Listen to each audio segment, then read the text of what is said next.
वैसे भाई क्या प्राइस पड़ी तुम्हें इस बाइक की?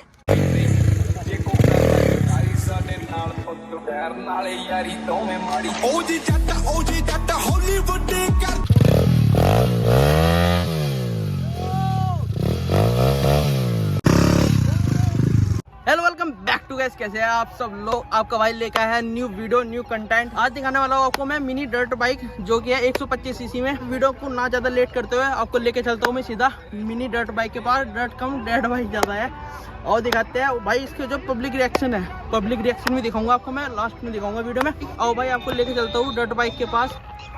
बोलो जुबान केसरी। भाई आ चुके हैं मिनी डर्ट बाइक के पास जो कि 125 सीसी में है।